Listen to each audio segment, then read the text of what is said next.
प्यारे दोस्तों नमस्कार। कैसे हैं आप सभी। स्वागत है आप सबों का थिंक सैंग्विन के इस यूट्यूब चैनल पे। दोस्तों आज के इस वीडियो में हम एनडीए के लिए आधुनिक भारत का एक महत्वपूर्ण टॉपिक लेके आए। बेसिकली मैं इतिहास का शिक्षक हूँ नहीं, पर मैं इतिहास में काफी रुचि रखता हूँ, क्योंकि मेरा मानना है कि अगर आप अपने इतिहास को बेहतर ढंग से जानते हैं तो आप अपने प्रेजेंट को सुधार सकते हैं। तो आज हम लोग आधुनिक भारत यानी कि जिस प्रकार से हमारे भारत में इन्फ्लुएंसेस हुए हैं, जिस प्रकार से हमारा जो भारत है ये बढ़ा है, और उसमें जिस प्रकार से आधुनिक भारत की महत्वता दी जाती है, इसके कंपेयर में कोई नहीं। ऐतिहासिक पृष्ठभूमि में जो कल्चरल इन्फ्लुएंस हुआ था उसकी काफी महत्वता दी जाती है। जैसे कि मैं बात करूं तो हमारा भारत हिंदुत्व देश है, जहां पर मैक्सिमम लोग हिंदू हैं, और बाद में जाके सारे धर्म जो है ओपन हुए, सारे धर्म की मार्ग खुले, जैसे बौद्ध धर्म हो गए, जैन धर्म हो गए, तरह तरह के धर्म। मैं धर्म विशेष पे विशेष चर्चा नहीं करूंगा, मैं विशेष चर्चा कर रहा हूं कि किस तरह से अंग्रेज के आने के बाद हमारे भारत में धर्म का बदलाव हुआ और हमारे भारत में किस तरह से कल्चरल इन्फ्लुएंस हुआ। तो हम लोग आज पढ़ेंगे आधुनिक भारत का जो प्रमुख टॉपिक है, क्योंकि मैं आपका ज्यादा समय बर्बाद नहीं करूंगा, ठीक है, और आपको टू द पॉइंट बताने की कोशिश करूंगा।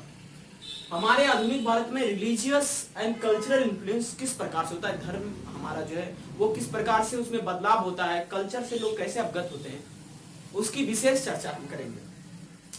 उन चर्चा करने से पहले हम कुछ छोटी बातों को अगर समझ ले तो हमारे लिए बेहतर होगा। इतिहास को पढ़ने के लिए यानी हिस्ट्री को पढ़ने के लिए केवल बुक ही काफी नहीं होता। लोग कहते हैं mug up history you will score much more, लेकिन मेरा हिसाब है कि मगअप करने से आप इतिहास में स्कोर नहीं कर सकते। आपको आसपास की पृष्ठभूमि को समझना होगा, आसपास की क्या घटनाएं घट रही उसे भी जानकारी में लेना होगा। जैसे कि आपका करंट अफेयर्स अपने आप में एक महत्वता रखती है, उसी प्रकार से हमारा इतिहास यानी हिस्ट्री, पॉलिटिकल साइंस और ज्योग्राफी अपने आप में महत्वता रखती है।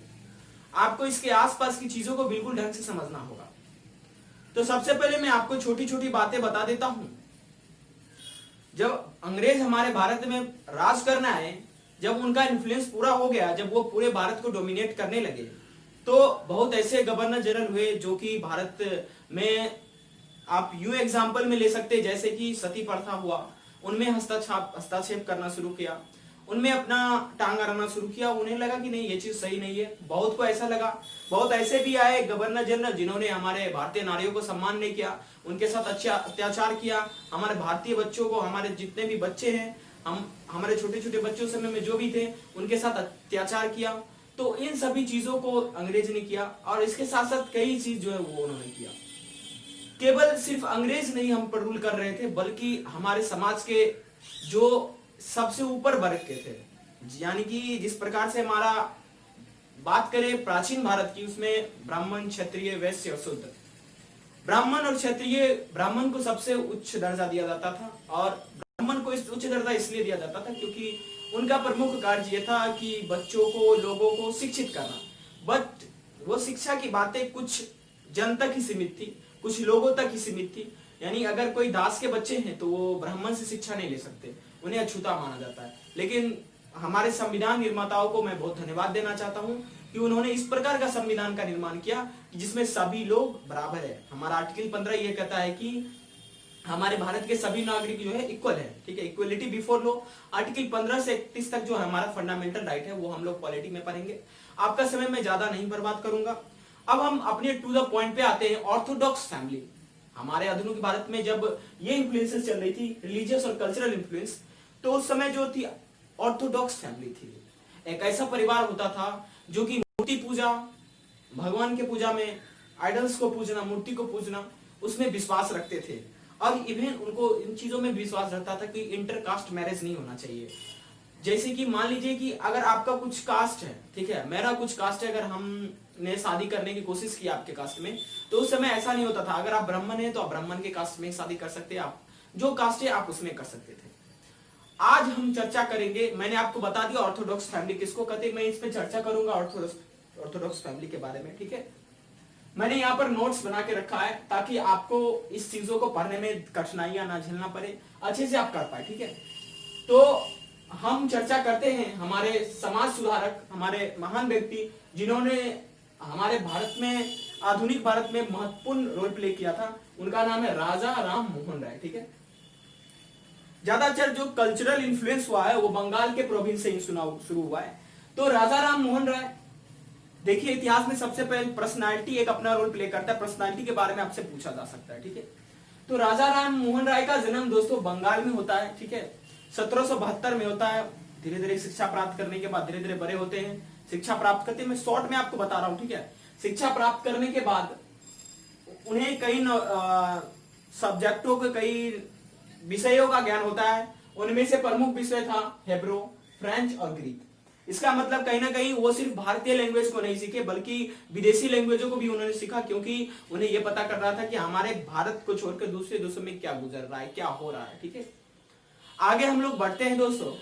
आगे आप यूं देखिएगा कि अब इन्होंने क्या किया, सारा चीज को देखते हुए इन्होंने बहुत सारे चीजों को देखा। ठीक है, सारा चीज को देखते हुए इन्होंने क्या किया, एक ऐसी ऑर्गेनाइजेशन की स्थापना की, एक ऐसी संस्था की स्थापना की जिसने हमारे भारतीय इतिहास में, यानी हमारे आधुनिक भारत में बहुत बदलाव लाया। ठीक है, हमारी महिलाओं के लिए, छोटे छोटे जो कास्ट है उनके लिए, इन सबों के लिए बहुत ही बड़ा चेंजेस लाया। ठीक है, अब इनका जो प्रमुख प्रिंसिपल था इनके ऑर्गेनाइजेशन के थ्रू, या इनका, मैं उसे क्रिटिक्स के रूप में मानता हूं कि ये किस चीज की बुराई करते थे। ठीक है, समाज की किन जो अंग है जो कि ऑर्थोडॉक्स में विश्वास रखता था, लोगों की इज्जत नहीं करता था, लोगों को, छोटे लोग जो भी कैटेगरी अनुसार जात में बांटे थे उनको छोटा मानते थे। ठीक है, तो इनका क्रिटिक्स क्या था वो समझिए।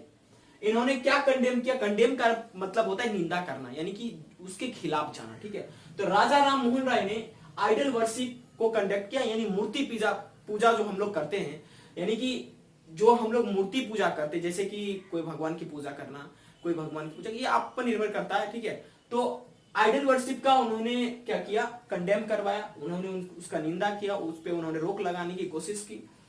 राइट्स एंड रिचुअल्स जो होते थे, अनुष्ठान वगैरह, ठीक है, सेक्रीफाइस दिए जाते थे, अनुष्ठान किए जाते थे, उन्होंने इसका विरोध किया। ठीक है, और आगे जो है इनका वर्क और क्या था दोस्तों, इनका जो प्रमुख, अब इसी क्रिटिक्स का जो भाग है, 1828 में इन्होंने एक जो ऑर्गेनाइजेशन की स्थापना की जिसका नाम था ब्रह्म सभा। ठीक है, ब्रह्म सभा बहुत लोग बोलते हैं। ठीक है, 1828 में दोस्तों ब्रह्म सभा आया। ठीक है, और 1830 में इन्होंने पुनः 2 साल बाद 1830 में इन्होंने ब्रह्म समाज की स्थापना की।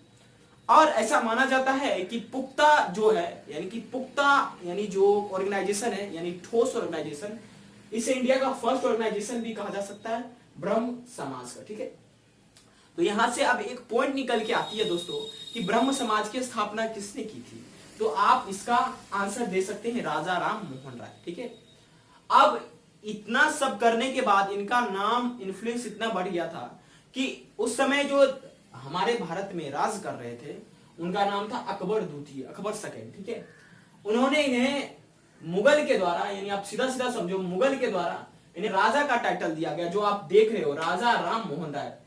इनका प्रीवियस नाम था राम मोहन राय, बट राजा का टाइटल इन्हें किससे मिला, तो अकबर सेकंड के द्वारा। तो यहाँ पर एक प्रश्न और भी बन सकता है कि राजा राम मोहन राय को राजा का टाइटल किसने दिया, तो अकबर सेकंड ने, जो कि मुगल के से बिलोंग करते हैं। ठीक है, अब देखिए, अब ऑर्गेनाइजेशन जब बना तो उसका कुछ ना कुछ वर्क होगा। Let me check the camera. चलिए दोस्तों, सारा चीज फाइन है। ठीक है, अब जब ऑर्गेनाइजेशन बनता है कोई भी, तो उसका कोई प्रिंसिपल रहता है, उसका काम करने के कोई तरीके होते हैं। तो राजा राम मोहन राय का जो ऑर्गेनाइजेशन बना, ठीक है, उनका प्रमुख काम क्या था, फॉरवर्ड करना। किस चीज का, उनके जो मेंबर थे, उनके मेंबर, ये फॉरवर्ड है दोस्तों, ठीक है, ये डी है, उनके जो मेंबर थे, वो जो केवल ऑर्गेनाइजेशन एक आदमी तो बनाता है उसको, लेकिन काम करने के लिए उसमें काफी मेंबर्स होते हैं। ठीक है, जैसे आप कोई फंड ऑर्गेनाइजेशन बनाते हैं तो उसमें आप कई मेंबर्स को लगाकर, जैसे अभी कोरोना का टाइम है तो कई मेंबर्स को आप लगाकर उसमें ऑर्गेनाइजेशन में फंड को ट्रांसफर करने के लिए, बांटने के लिए बोलते हैं। ठीक उसी तरह से जो ब्रह्म समाज का जो मेंबर था, उनका प्रमुख उद्देश्य क्या था दोस्तों, कि किस चीज का फॉरवर्ड उन्होंने किया, तो अटैक अदर रिलीजन। ठीक है, वो जो है किसी दूसरे धर्म या जात पर अटैक नहीं करते थे। ठीक है, कि ये धर्म खराब है, ये धर्म अच्छा है, बट उनका सोल एम ये था कि भाई किसी तरह से आइडल वर्शिप बंद हो जाए, ठीक है। ये अच्छी बात नहीं है, वो पैसा लोगों तक पहुंचे, वो लोगों के इन्फ्लुएंस में जाए, ठीक है। तो अब यहां से आपसे प्रश्न आ सकता है कि what was the main purpose of ब्रह्म समाज, ठीक है। तो आप कह सकते हैं कि इनका मेन पर्पस था कि फॉरवर्ड करना, दूसरी रिलीजन पर अटैक करने का, ठीक है। आइडल वर्शिप का भी इनका मेन पर्पस था कंडेम करना। ये प्रमुख उद्देश्य था राजा राम मोहन राय की आइडल वर्शिप जो है इसका कंडेम होना चाहिए, इसकी निंदा होनी चाहिए, अच्छी बात नहीं है, ठीक है। अब मूव हम लोग आगे करते हैं। इनका वर्क यहीं पर नहीं रुका, राजा राम मोहन राय का वर्क यहीं पर नहीं रुका। इन्होंने क्या किया जो है, इनका सेकेंड इन्हीं में जो मोस्ट इंपोर्टेंट वर्क राजा राम मोहन राय का आता है, एबोलिशन सती प्रथा। यानी सती प्रथा जो है भारत में मॉडर्न इंडिया में, आधुनिक भारत में जब अंग्रेज आए थे उस समय सती प्रथा काफी प्रिवेलेंट था, काफी प्रचलित था। अब देखिए, आप किसी को भी फोर्स नहीं कर सकते अगर उसका पति मर गया तो उसके साथ सती होने का, ठीक है। ये बुरी आदत है, लेकिन अंग्रेज लोग के ईस्ट इंडिया कंपनी से ये भी कहना था कि भारत में तुम राज कर रहे हो, तो कुछ दिनों तक उनका कहना था कि उसके जो भी है रिलीजन वगैरह हो गए, उसके जो भी कल्चरल इन्फ्लुएंस हो गए, आप उसमें इंटरफेयर नहीं कर सकते, ठीक है। ऐसा करने से राइट्स जो है बढ़ सकता था, ठीक है। ऐसा करने से जो है काफी जो है दंगे फसाद हो सकते थे, इसलिए अंग्रेज इसे करने से बचते थे। लेकिन बहुत ऐसे अंग्रेज अधिकारी हुए जिनको लगा कि नहीं ये चीज गलत है, तो उन्होंने इस पे कदम उठाया। हम उसकी भी विशेष में चर्चा करेंगे, ठीक है। तो 1829 में सती प्रथा का एवोल्यूशन किया गया, ठीक है। तो आपसे पूछा जा सकता है सती प्रथा एवोल्यूशन में महत्वपूर्ण हाथ किनका था, तो आप कह सकते हैं कि राजा राम मोहन राय का, ठीक है। इतना ही नहीं, इन्होंने, मैंने आपको पहले बताया था कि राजा राम मोहन राय जो है वुमेन एजुकेशन पर भी काफी जो है एम्फेसाइज करना चाहते थे। हमारे भारतीय समाज में जब आधुनिक भारत की प्रचलित थी, जब आधुनिक भारत शुरू था, अंग्रेज हम पे रूल कर रहे थे, उस समय पुरुषों के लिए सही से शिक्षा अवेलेबल नहीं था, तो महिलाएं कैसे पढ़ती। लेकिन फिर भी इन्होंने कहा कि जितने भारत के पुरुष अधिकारी हैं पढ़ने के लिए, उतना महिला भी अधिकारी हैं। और पुरुष जो, भारत के पुरुष जो महिलाओं पर अत्याचार करते हैं, जो अत्याचार करते हैं, उन पर जो एट्रोसिटीज करते हैं, उसे बंद किया जाए, ठीक है। तो इन्होंने क्या किया कि वुमेन एजुकेशन पर भी इन्होंने बहुत ज्यादा फोकस दिया, ठीक है। और इसके साथ साथ inherit property for women rights, ठीक है। पहले देखिए, अभी जो है हिंदू अमेंडमेंट एक्ट जो होता है 2005 के अनुसार की महिलाओं को 50% प्रॉपर्टी आप दे सकते हैं अपने हाथ में से। अगर आप एक माँ के दो बच्चे, एक बेटी एक बेटा है, तो 50% जायदाद पे बेटी का भी हक बनता है, ठीक है। तो उस समय, अभी के जनरेशन में ये चीज है, उस समय ऐसा कुछ कल्चरल इन्फ्लुएंस नहीं था। अगर बेटा है तो तभी जाके वो आगे चलेगा। ये चीज तो अंग्रेज भी किया था कि अगर आप राजा हैं, अगर आपको अपना बेटा है तो आप राज कर सकते हैं, अगर आपको अपना बेटा नहीं है तो आपका जो है राज एनेक्स कर लिया जाएगा। इसको डॉक्ट्रिन ऑफ लैप्स कहते हैं। आप ये बात भली बात ही जानते हैं, जिसको लॉर्ड डलहौजी पास के समय में से लाया गया था, ठीक है। तो अब यहाँ पर ये प्रमुख बातें था कि अब वुमेन को अधिकार नहीं मिल रहा था, ठीक है। तो राजा राम मोहन राय बोले कि चलो, आइडल वर्शिप को मैंने कंडेम करवाया, मैंने बहुत लोगों को ये समझाया कि दूसरे रिलीजन पर अटैक मत करो, तुम ध्यान दो, आइडल वर्शिप को बंद करवाओ, ये सब करवाओ, ठीक है। तब उन्हें लगा कि नहीं नहीं, सिर्फ यही करने से जो है भारत की उन्नति नहीं हो सकती है। तो उन्होंने क्या किया कि वुमेन एजुकेशन और इनहर्ट प्रॉपर्टी फॉर वुमेन राइट्स, ठीक है। महिलाओं के लिए जो प्रॉपर्टी, जो रिक्वायरमेंट होती है, उनके लिए भी उन्होंने आवाज उठाया, ठीक है। अब देखिए, अब इस पृष्ठभूमि को आपने जाना है। ये प्रमुख जो आपने, मेरा उद्देश्य था कि आपको कल्चरल इन्फ्लुएंस सबसे पहले कहां से शुरू हुई, ये मैंने आपको समझाने की कोशिश की। लेकिन दोस्तों, केवल यही काफी नहीं एग्जाम के लिए, ठीक है। उस समय गवर्नर जनरल कौन था जो कि रूल करता था, ठीक है। तो अब हम उस चीज को समझते थे, जिस समय राजा राम मोहन राय ये सारे चीज कर रहे थे, उस समय गवर्नर जनरल कौन था, ठीक है। तो गवर्नर जो था उस समय आर के समय में, राजा राम मोहन राय के समय में लॉर्ड विलियम बेंटिक था, ठीक है। ये, इन्हें हम क्या कह सकते हैं, इनका प्रमुख उद्देश्य रहा कि भारत में बहुत सारी चीजों के इन्होंने सुधार किया, ठीक है। जैसे कि ये फर्स्ट गवर्नर थे जनरल ब्रिटिश ऑक्युपाइड इंडिया। पहले तो बंगाल प्रेसिडेंसी से गवर्नर आते थे, लेकिन जो ब्रिटिश जिस इंडिया को ऑक्युपाई किया था, जिसको अपने जकड़ कर अपने जंजीरों में रखा था, उसके लिए क्या थे, पहले गवर्नर थे ब्रिटिश इंडिया के। मैं रहता तो इसी के तैसी उससे कर देता, लेकिन उस समय पता नहीं मैं पैदा हुआ था कि नहीं हुआ था। इस लोग का इतना मजा, अब तो अंग्रेज को देके एकदम धो देंगे यार। छक्का लगाता है बीरू, जब उस समय लगाते थे तो अंग्रेज को कम से कम पीटो यार। मैं भारतीय टीम को तो किसी को मत मारो, लेकिन इस अंग्रेज को जो है ना, एक ओवर में 5-5 छक्के मारो, मेरे दिल को सुकून मिलेगा, ठीक है। तो इन्होंने हम पे काफी अत्याचार किया, ठीक है। इनकी अत्याचार की जो घड़ी बहुत ज्यादा थी, ठीक है। खास करके भारत के सभी लोगों के साथ अत्याचार किया, खास करके महिला वर्ग के साथ तो और ही अत्याचार करते थे, ठीक है। हमारे सारे धन लूट के ले गए, और गरीब थे तो क्या करते, दान में दे दिया। अब आ जाए देख लेंगे, ठीक है। लॉर्ड विलियम बेंटिक जो थे फर्स्ट गवर्नर जनरल थे ब्रिटिश ऑक्युपाइड इंडिया के, ठीक है। आपको ये भी प्रश्न में आ सकता है। देखिए ये नोट्स जो है कई किताबों को मिलाकर प्रिपेयर किया गया। मैंने इसे इसलिए लिखा, मैं आपको ये वन बाय वन करके समझा के लिख भी देता, लेकिन मैंने इसलिए नहीं लिखा क्योंकि अगर ऐसे करके मैं लिखता बहुत सारा समय खराब हो जाता, ठीक है। तो आगे चलते हैं। गवर्नर ड्यूरिंग आर्य अमार यानी कि राजा राम मोहन राय के समय में गवर्नर कौन थे? लॉर्ड विलियम बेंटिक, ठीक है। ये फर्स्ट गवर्नर थे ब्रिटिश ऑक्युपाइड इंडिया का, ठीक है। अब इनका भी प्रमुख कार्य रहा, सबसे पहले उन्होंने क्या किया? सप्रेस किया। सप्रेस का मतलब होता है दबाना या बंद करना, ठीक है। मर्डर ऑफ अनवांटेड चिल्ड्रन, ठीक है। ह्यूमन सेक्रीफाइस, लोग का यार अजीब सी बातें थी, ऑर्थोडॉक्स फैमिली अजीब से थे। वो क्या करते थे कि अगर जानवर को सेक्रीफाइस करेंगे, अभी भी लोगों को समझ में नहीं आता कि जानवर को सेक्रीफाइस करके उनको मिलता क्या है, आपको बलि देकर मिलता क्या है। मुझे तो ये समझ में नहीं आता, मैं भी ब्राह्मण हूं, मैं बहुत सारा किताब मैंने पढ़ा है, मुझे तो नहीं लगता है कहीं पर कि ह्यूमन का, अगर आप जानवर को ह्यूमन को सेक्रीफाइस करेंगे या अभी तो ह्यूमन सेक्रीफाइस नहीं होता, जानवर को आप सेक्रीफाइस करने से आपको क्या मिलता है, हमें ये खुद समझ में नहीं आता, ठीक है। लेकिन आपका अपना अपना सोच है, ठीक है। तो उन्होंने क्या किया कि मर्डर ऑफ अनवांटेड चिल्ड्रन, जो कि बिना मतलब के बच्चों को मार देता था, ठीक है। कहता था जो ठग्स उस समय थे, जिस समय बेंटिक थे उस समय ठग्स वगैरह होते थे, वो कहते थे कि हम काली माता की पूजा के लिए इन्हें बलि चढ़ाने जा रहे हैं, और वो उसे कुछ और काम के लिए ले जाते थे, तो बदनाम झूठ मूठ के हमारे काली माता को करते थे, ठीक है। तो इस प्रकार के लोगों को उन्होंने, बेंटिक ने इस तरह की चीजों पर उन्होंने विशेष ध्यान दिया और इसको बंद करवाने की कोशिश की, ठीक है। जो ह्यूमन सेक्रीफाइस होता था, मर्डर ऑफ अनवांटेड जो चिल्ड्रन होता था, बच्चों होता था उसका, ठीक है। अब ये जो है ऑर्गेनाइजेशन आगे भी चला, ठीक है, क्योंकि इसका इन्फ्लुएंस काफी हो चुका था। सती प्रथा 1829 में बंद किया गया, ठीक है। तो इससे काफी लोग प्रभावित हो चुके थे, ठीक है। और ना तो केवल वेस्ट से यानी कि बंगाल से शुरू होकर ये और जगहों पर फैल चुका था, ठीक है। और उसके बाद इसमें जो है ब्रह्म सभा के जो लीडिंग मेंबर थे, अब राजा राम मोहन राय का समय खत्म होता है यहाँ पर। अब इसको लीड करने के लिए फर्दर कौन कौन इसमें काम किए थे, उसमें ब्रह्म समाज के जो मेंबर थे देवेंद्र नाथ टैगोर और केशव चंद्र सेन, ठीक है। केशव चंद्र सेन जो काफी एरुडाइट पर्सन थे, विद्वान पर्सन थे, खास करके संस्कृत विषय में, ठीक है। तो ये दोनों मिलकर क्या किया कि इसे लीड किया, आगे तक चलाया, ठीक है। और एक बात मैं आपको ये बता दूं कि राजा राम मोहन राय एक न्यूज़पेपर भी उनका काफी प्रचलित था, संवाद कौमुदी, ठीक है। आपसे एग्जाम में पूछा जा सकता है कि राजा राम मोहन राय का एक न्यूज़पेपर है, उनमें से कौन सा है, तो आप कह सकते हैं संवाद कौमुदी, ठीक है। अब देखिए दोस्तों, अब जैसे जैसे लोग का ऑर्गेनाइजेशन बढ़ता है तो अलग अलग सोच के आते हैं, ठीक है।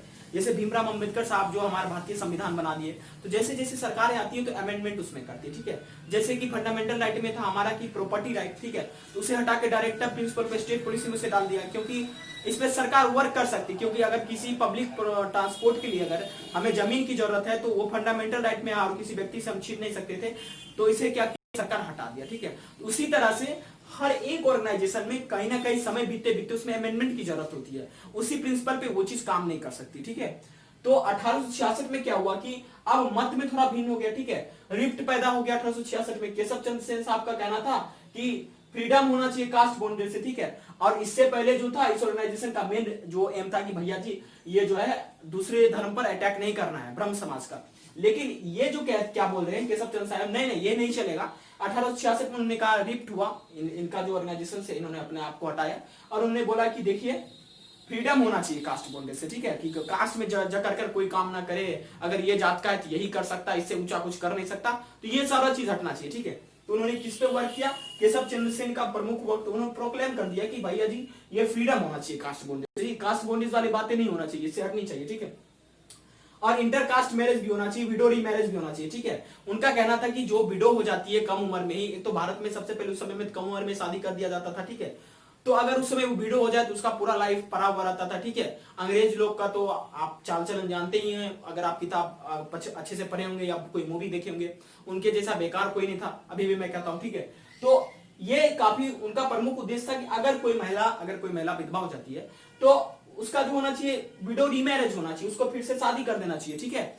और इंटरकास्ट मैरिज होना चाहिए, जरूर नहीं कि इस कास्ट का आदमी तो इस कास्ट में शादी करेगा, ठीक है। इंटरकास्ट मैरिज होना चाहिए, इस सब केशव चंद्र सेन साहब का कहना था, ठीक है। और उन्होंने क्या किया, ये जो कास्ट डिवीजन है उसका कंडेम किया कि ये जात है, ये जात है, ये जात है, ऐसा कुछ नहीं होना चाहिए। आप जिस प्रकार से जिस तरह का आदमी को आप पसंद करते हैं आप उसके साथ रह सकते हैं, कोई दिक्कत नहीं, ठीक है। इनका ये प्रमुख विचार था। लेकिन उस समय तो ऑर्थोडॉक्स फैमिली इतना फैला हुआ था कि इन मतों को वो जल्दी इन्फ्लुएंस होने ही नहीं देते। लेकिन आप किसी अच्छी चीज को ज्यादा समय तक रोक नहीं सकते, ठीक है। आगे हम लोग चर्चा करेंगे। और इनका सबसे प्रमुख जो बात था, जो सबसे प्रमुख बात था, इतना ही इन्होंने क्या किया, ये किस चीज को कंडेम कर किया फिर से कि भैया हिंदू जो है था ना, सी वोयाज नहीं होना चाहिए, ठीक है। जैसे सी के पास जाके लोग यात्रा वगैरह करता है, इस मतलब इस जगह से उस जगह तुम नहीं जा सकता, नांगना अच्छी बात नहीं, ठीक है। इस तरह की कोई बातें नहीं होनी चाहिए, हिंदू सी वोयाज का जो है इस चीज का नहीं होना चाहिए, ठीक है। अब देखिए ये सारा चीज मैंने आपको क्या बताया था कि जो हमारा रिलीजियस और कल्चरल इन्फ्लुएंस है, ये पार्ट 1 है आपका, ठीक है। पार्ट 2 में मैं आपको और सारा चीज बताऊंगा, ठीक है, किस तरह से और ज्यादा जो ऑर्गेनाइजेशन, इसी ऑर्गेनाइजेशन से इन्फ्लुएंस होकर हमारे जो स्वामी दयानंद सरस्वती अपना ऑर्गेनाइजेशन आए, ठीक है, उनका आर्य समाज आया किस तरह से, ठीक है। अब आपको किस तरह से याद रहेगा, ये जो है राजा राम मोहन राय जो ब्रह्म समाज की स्थापना किए थे, तो आपको ट्रिक में बता देता हूं, ठीक है, आप उस ट्रिक के थ्रू याद कर लेना, ठीक है। अब भीमराव अंबेडकर को याद कर लो, भीमराव अंबेडकर, ठीक है, तो यानी ब्रह्म समाज किसने बनाया, तो राजा राम मोहन राय, ठीक है, तो आपको अच्छे से याद हो जाएगा। अब शुरुआती दौर में क्या क्या डिफिकल्टीज आती थी, सबसे पहले क्या क्या डिफिकल्टीज आती थी, उसकी चर्चा हम करते हैं। मैंने इसके लास्ट में चर्चा क्यों किया, क्योंकि ये आपको समझने वाली बात है, ठीक है। अब देखिए कि मैं बार बार बोल रहा हूं, ऑर्थोडॉक्स फैमिली जो भी था, वो जो है ये ग्रेट पर्सनालिटी से हेट करता था कि भैया ये चीज गलत कर रहे हैं, ठीक है, ये धर्म हटा देंगे, हम पूजा पाठ हटा देंगे तो ब्राह्मण का क्या होगा और सब जाति का क्या होगा, ठीक है। तो ऐसा उन लोगों का सोचना था, ठीक है। अब उसके बाद जो है hope started to rise for widow, ठीक है। उसके बाद क्या हुआ कि ये सब इन्फ्लुएंस होने के बाद क्या हुआ कि जो महिलाएं जो विधवा थी वो ऊपर आने लगी, अपना आवाज उठाने लगी, ठीक है। तो एक आशाएं उन लोगों के लिए जगी, ठीक है। और उसके बाद क्या हुआ, वुमेन, इंटरकास्ट मैरिज, इन सबों का अपलिफ्टमेंट होना शुरू हो गया, ठीक है। तो कहीं ना कहीं राजा राम मोहन राय का जो ऑर्गेनाइजेशन था बड़ा इंफ्लुएंस लाया, केशव चंद्र साहब का बात भी बहुत अच्छा था, ठीक है। दोस्तों आज के ड्राइंग कैसा लगा वीडियो आप कमेंट करिए। अगर और आपको वीडियो चाहिए तो मैं नेक्स्ट वीडियो बहुत जल्दी लेकर आऊंगा। और अगर आपको इसका पीडीएफ चाहिए तो हमें व्हाट्सएप मैसेज करिए, आपको हमारे वीडियो स्लाइड में व्हाट्सएप नंबर मिल जाएगा, आप उस पर मैसेज करिए। Thank you very much for watching this video.